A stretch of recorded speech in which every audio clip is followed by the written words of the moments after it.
अच्छा जी, अब हम देख लेते हैं जी वावराइना की। देखिए ये टॉर्टिकोलिस या वावराइना किसको ऐसे कहते हैं। वो कहते हैं कि शॉर्ट टाइट स्टर्नोक्लीडोमास्टाइड मसल होता है, जिसकी वजह से जो सर है ना बच्चे का वो एक तरफ टिल्ट हो जाता है। ठीक है, उसके बाद वो कहता है कि एबनॉर्मल पोस्चर हो जाता है, हेड ऑफ द चाइल्ड एक साइड पे टिल्ट हो जाता है, कंट्रैक्चर पड़ जाता है स्टेनोक्लिडोमास्टाइड के अंदर, और ऑपोजिट चिन जो है वो ऑपोजिट साइड पे चली जाती है, जबकि जो उसका हेड है वो एक साइड पे चला जाता है। ठीक है, और उसके बाद हम लोगों ने क्या करना है कि हमने इसकी पोजीशन को मैनुअली ठीक करना पड़ता है। ठीक है, खुद करना पड़ता है ठीक। ठीक है, और इसकी वजह से हमने स्टेनोक्लिडोमास्टाइड को हमने प्रॉपर उसका एंगल उसका सेट करना होता है जॉ के लेवल का, और ये 4 मंथ के बच्चे के अंदर स्टार्ट हो जाता है। और ये प्लेगियोसेफेली मतलब फ्लैटनिंग ऑफ स्कल के साथ भी एसोसिएटेड है। मतलब ये देखो मैंने प्लेगियोसेफेली, इस टाइप का फ्लैट स्पॉट होता है हेड के ऊपर ड्यू टू रिपीटेड प्रेशर की वजह से होता है।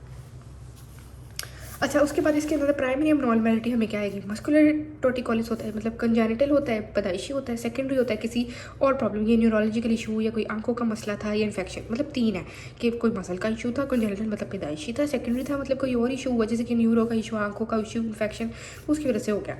तो प्राइमरी जो है ना, जो मतलब खुद हुआ है प्राइमरी मतलब कि मस्कुलर या कंजेनिटल, तो उसके अंदर मस्कुलर कंट्रैक्चर होता है स्टेनोक्लिडोमास्टाइड का, फिर बर्थ का ट्रॉमा हो सकता है कि ह्यूमरस फ्रैक्चर हो गई है सर्वाइकल स्पाइन में, C1 या C2 सब लक्सेशन हो गई, या फिर ठीक है उसके बाद ह्यूमरस फ्रैक्चर हो गई। अच्छा, उसके बाद कंजेनिटल एबनॉर्मैलिटी के सर्वाइकल स्पाइन की फॉर्मेशन सही नहीं हुई, फिर इन यूट्रो में हेड मैल पोजिशन, मतलब कि मदर के पेट में उसका हेड ही गलत पड़ा हुआ था।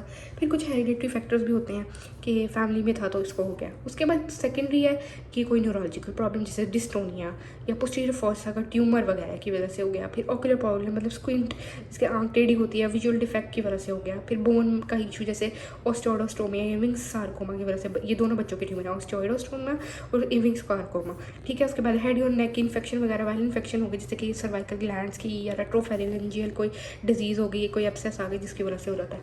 उसके बाद इडियोपैथिक एक होती है कोई, उसकी कोई वजह नहीं पता जिसकी वजह से हो गया। फिर इसके अंदर सर्वाइकल रेंज ऑफ मोशन कम होती है, पोस्चर बहुत ख़राब हो जाता है आहिस्ता आहिस्ता बच्चे का, और फ्लैटनिंग हो जाता है प्लेगियोसेफेली, मतलब उस साइड का जो आपका जिधर टिल्ट होगा ना उधर साइड का ऊपर से हेड भी फ्लैटन होने लग जाएगा।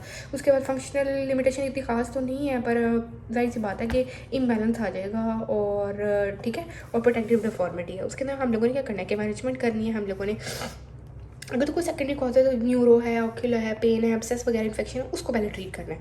ठीक है, फिर उसके बाद अगर कोई सर्जिकल इन्फेक्शन है, सर्जी का है, तो फिर से उसकी सर्जरी कर देनी है, सेटोक्लिडोमास्टाइड को रिलीज़ कर देना है। फिर उसके बाद फिजियोथेरेपी क्या है कि हमने जाहिर सी बात है सर्वाइकल सबलेक्स, अगर कुछ भी करवाए ना तो सर्वाइकल क्या है, जाहिर सी बात है सर्वाइकल आगे खिंचा हो तो सर्वाइकल सबलेक्सेशन हो सकती है। ठीक है, और आपने क्या करना है, सबसे पहले रिलैक्स करना, सॉफ्ट टिश्यू को मसाज वगैरह वगैरह कर देना है। उसके बाद फिर उसकी पोजीशनिंग करा देनी है, सर्वाइकल पोजीशन की ट्रेनिंग करवानी है आहिस्ता आहिस्ता। फिर रेंज ऑफ मोशन उसकी ठीक करवानी है, एक्टिव रेंज ऑफ मोशन और पैसिव रेंज ऑफ मोशन दोनों करानी है। स्ट्रेचिंग करानी है, इनवॉल्व टाइप की स्ट्रेचिंग करवानी है, और जो दूसरी साइड है उसकी स्ट्रेचिंग वगैरह करवा देनी है।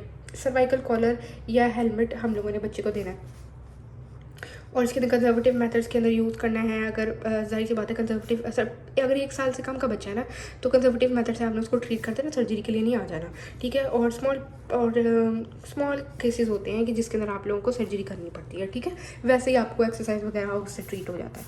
उसके बाद यहाँ पे फाइब्रोमाइल्जिया लिखा हुआ है, मस्कुलोस्केलेटल डिसऑर्डर है, इसके अंदर स्लीपिंग डिस्टर्बेंस, हेडेक और फटीग होती है। डायग्नोसिस आपने पोलियो सोमोग्राफी से कर लेना था। साइकोलॉजिकल साइड से बात है, इसके अंदर मल्टीपल ट्रिगल पॉइंट्स डिफरेंट पोजीशंस के ऊपर होता है, तो आपने उससे डायग्नोस करना होता है और एजुकेट कर देना है और साइकोलॉजिकल इंटरवेंशन वगैरह करनी है। ठीक है, आगे आ जाते हैं, क्लब फुट आ गया।